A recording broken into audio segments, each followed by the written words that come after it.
Thank you, Chris. So for over a year now, I've been driving a Nissan Leaf electric vehicle, and one of the first things that came up is, what's with the batteries? What's going to happen to them when it doesn't power my car anymore? And the answer that I found out is that the battery has a lot of life left in it, and it would be a real shame for that battery to have to get recycled. And so there's a few manufacturers now that are taking those batteries and repurposing them for solar storage applications. And it's going to go really fast because there's going to be lots and lots of those batteries on the market real soon. So companies like Nissan, as well as almost all of the electric vehicle manufacturers, have to deal with those batteries. So the real answer to the question, can electric car batteries be recycled, is happily the answer is yes, that they can be recycled. But it'd be a real shame to recycle them long before they're worn out. And so go ahead and go to the next slide. And go ahead and go to the third slide.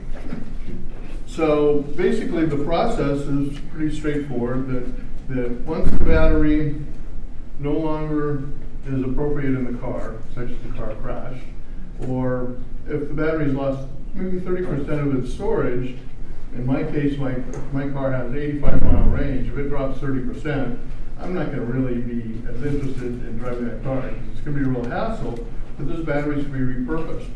And so what's happening at the corporate level as well as at the small entrepreneurial level is the batteries are removed from the car and they're tested and then repackaged.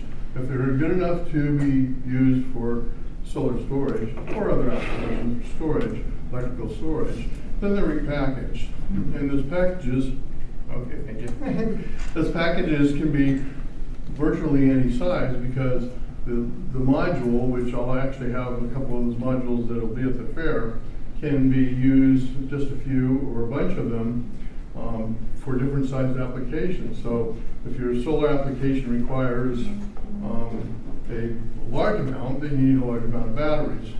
So what we're going to have at the fair, here you see a small pack, medium pack, and a large pack. We actually have a large pack that's going to be there.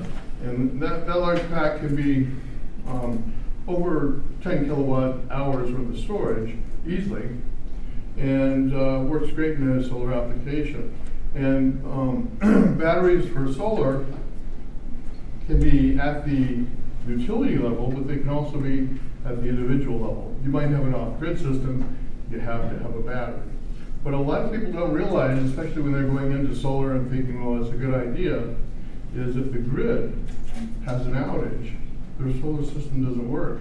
They have no power. Even though they have these solar cells, these solar panels on the roof, they can't use them because it requires a battery and a few different electronics, the inverter, etc. So there's a lot of storage options, such as the sun that we just looked at, which is kind of an integrated package that has the inverter and the charge controller for the batteries, kind of integrated. Or the system could be built kind of custom. And right now, many, if not most, solar applications are kind of custom designed. So there's not very many that are exactly the same. And so a large package like this could go in somebody's garage or mount it outside and provide that storage that if the grid goes down, even briefly, your house doesn't have to go down. Your computers don't reset and everything like that.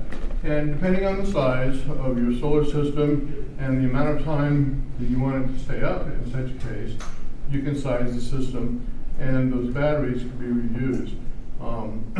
In a car, those batteries get taxed very hard. They get charged very quickly, especially if you go to a fast charger, and they get discharged very quickly, especially when you push down on the pedal. And that's hard on batteries. But in a solar application, those batteries get treated much gentler. Much slower charge, much slower discharge, and they have the potential of lasting a long time. And it's cost effective. And what are we going to do with millions and millions of electric vehicle batteries coming in the future. So I'm going to bring that big hat. Explain how tall it is. Yeah, it's from the slide. Yeah. The whole thing is just a little over, is a little less than 6 foot tall. About a third of it is on the very top, which is the battery combiner that makes them all work together, and switches that you can switch them out, or the circuit breakers. And then down below, there's 8 packets of 7. And those batteries are 8 volts each, so if you have 7 of them together, you have 56 volts, which is really the right for a 48 volt system. And then there are 8 of them in parallel. The more of them you have in parallel, the larger your system capacity is. You can literally take, if you have a very large system, 2 of these and set them next to each other, connect them together, and increase your capacity. At the utility level, in some utility applications, they might have a pack just like this, and they might have 2, 3, 4, 10, 20 of those, all providing more storage at the utility level. Or this could be used in an off-grid system to where you don't even use the utility grid and just have your standalone system. Any questions?